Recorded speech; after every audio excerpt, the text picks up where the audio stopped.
Chapter 53, Third Year, Davey Gudgeon. Winter passed into spring, and as per usual, Remus's birthday was celebrated with creative vigour by the other Marauders, the customary singing at every mealtime, the cake, presents. Unfortunately, McGonagall was wise to their antics this year and had a prefect watching the boys' dorms to prevent any further midnight firework displays. Fortunately, Remus's 14th fell on a Hogsmeade weekend, and he felt very grown up indeed spending the afternoon in the Three Broomsticks with his friends. It soon became clear that James and Sirius had somehow bribed all of their classmates to stop by the pub too, as a steady stream of students approached their table, wanting to buy Remus a butterbeer or toast his health. By the time the afternoon was over, everyone in the bar knew Remus's name, and he was raucously cheered on his way out, completely embarrassing of course. With his birthday out of the way, Remus threw himself into revision in preparation for the upcoming exams. He had a particular urge to do well in his new subjects, not least care of magical creatures. By returning his focus to study and schoolwork, Remus slowly began to put the cruel words of Darius Barebones behind him. Yes, he was dangerous, and yes, once everyone found out what Remus was, he would very likely be shunned. But until then, he had an opportunity to learn, and he wasn't going to waste it. Sunday of April 7th, 1974. Remus had never met Davey Gudgeon before, as far as he knew, nor had any of the others. He never found out what the kid looked like even, but he would remember that name until the day he died. The Whomping Willow had been turned into a game during the summer of 1973 by a group of bored first years, and though it was abhorred by Filch and frowned upon by the heads of houses, no one had really said anything about it. Try to see how close you can get to the trunk before the branches took a swipe at you. Remus certainly had no inclination to play. He hated that tree. As it was, Remus wasn't even there when it happened. It was the day after a full moon, and he was in the hospital wing, as per usual. Peter was sitting on the floor, sorting through his chocolate frog cards, murmuring to himself happily. James was marking Sirius's divination homework, and Sirius was covertly flicking his wand at James behind his back, turning his hair different colours for Remus's amusement. Blue, pink, green, yellow. It was working too. Remus found it hysterically funny, because James looked so serious, and when he was concentrating, his tongue poked out between his teeth like a cat. It was a perfectly pleasant afternoon, and Remus could almost ignore how much his bones and teeth hurt as they settled back into place for another cycle. But then it happened. The hospital door slammed open, and a student came in shrieking, "Madame Pomfrey! Madame Pomfrey! Help!" Nosy as they were, Sirius and James jumped down from the bed to peer around the pale green curtains.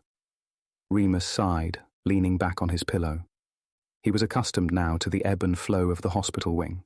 Raised voices like that usually meant a spell gone wrong. He tried to ignore it. He resented anything that reminded him he was in a hospital and not just enjoying a lazy afternoon with his friends.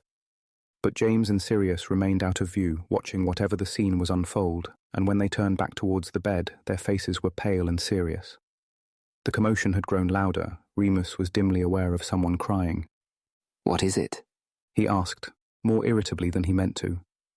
Sirius's mouth twisted, and James shook his head, mutely, pushing his glasses up his nose. Peter finally looked up from his cards. "What?" "An accident. Some kid," James murmured. "Everyone out." Madame Pomfrey's voice echoed through the chamber, unnaturally loud and clear. The curtain around Remus's bed parted, and she poked her head through, looking distracted. "Remus, dear, if you're feeling well enough, it might be best for you to spend the rest of the afternoon in your own bed. Potter, would you go and fetch Professor Sprout? Tell her that one of her students has been injured." James nodded and left immediately, without even glancing back at his friends or his homework. You could always rely on James. Sirius caught Remus's eye, and Remus nodded his assent, climbing out of bed. He was still in his pyjamas, and Sirius hoiked Peter up by the elbow to give him some privacy. Remus dressed as quickly as he could, shoved his books into his bag, grabbed James's work, and joined his friends on the other side of the curtain. He could smell blood. Curtains had been drawn around the bed nearest the door, and the three boys hurried past it, wanting nothing more than to escape the unpleasant atmosphere and get as far away as possible. They went straight to the common room, Remus limping slightly, Sirius and Peter slowing down to match his pace. "What was it?" Remus whispered. "There was blood." "Yeah," Sirius replied, looking shaken. "I don't know what happened, but it was his face." Peter looked faintly ill. They reached the common room and Remus collapsed into an armchair, exhausted. You okay? Sirius asked anxiously, touching a hand to Remus's shoulder. Remus nodded, closing his eyes and breathing deeply. Fine. He shrugged Sirius off, embarrassed, wishing he could be normal for once. All right, lads. Mary sauntered into the room, Marlene in tow. Hear what happened to that Gudgeon kid? No, Sirius replied slyly. What? Whacked in the face by that mental tree. He said, shaking her cloak off. They were trying to touch the trunk. The Whomping Willow? Yeah. Marlene piped up. It shouldn't be allowed. It's so dangerous. Did you see it happen? Remus asked, trying to keep the panic out of his voice. Nope. Mary shrugged, flinging herself down on the couch next to Sirius. Heard it from one of the second-year girls. They'll have to get rid of it. Marlene said, shrilly. Dumbledore can't leave it there now. Someone could be killed. He should have stayed away from it. Sirius said, frowning. It's a stupid game. Everyone knows what that tree's like. Have I gone mad? Mary laughed. Sirius Black, the voice of reason. Piss off, MacDonald. Sirius scowled. Remus was starting to get a headache. He rubbed his temple and closed his eyes again, shrinking down into the armchair. Guilt creeped up his spine, hot and cold pinpricks. It hit him in the face. Would this Gudgeon boy be okay? Surely Madame Pumphrey would be able to fix it, whatever it was. She could fix anything. Gossip about Davey Gudgeon flooded the school in a matter of hours, until no one could escape it. Sarah Saunders from Ravenclaw told everyone that she'd seen his parents arrive, then marched straight to Dumbledore's office, looking furious. Gudgeon's friends in Hufflepuff relayed the story over and over for anyone who'd listened, that it had seemed as though Davy would actually reach the trunk this time, but then the willow lashed out at the very last minute. They heard varying accounts of the damage, that the tree had cracked his skull in two, that he had lost both his eyes, or even that he had actually died and the school was covering it up. Marlene, who seemed more distressed than anyone else about the whole thing, enlisted Lily and Mary's help in drawing up a petition to have the Whomping Willow removed from the school premises. Remus signed it. He couldn't think of a good enough reason not to. Sirius refused. That tree has just as much right to be here as anybody, he said firmly as Marlene chased him with a quill. But Sirius, she pleaded. It's dangerous. So are bludgers. He returned, dodging her. You going to leave the Quidditch team? It's hardly the same thing. Just sign it, Black. Lily groaned, trying to finish her runes homework. What's it to you? It's the principal. He crossed his arms, firmly. Lily rolled her huge green eyes. Tosser. She muttered under her breath. Can't he see how upset Miles is? Why is she so upset? Remus asked in a whisper when Marlene was out of earshot. Did she know Davy? Don't think so. Lily sighed. I think she just wants a project to take her mind off stuff at home. Family, you know. Remus thought about this.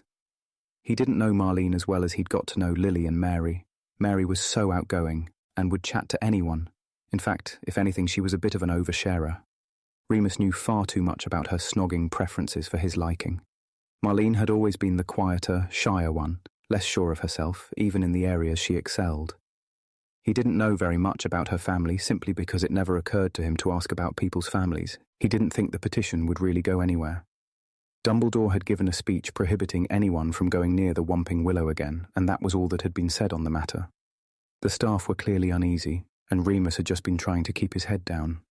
The other Marauders hadn't said anything to him about it, and changed the subject whenever it came up.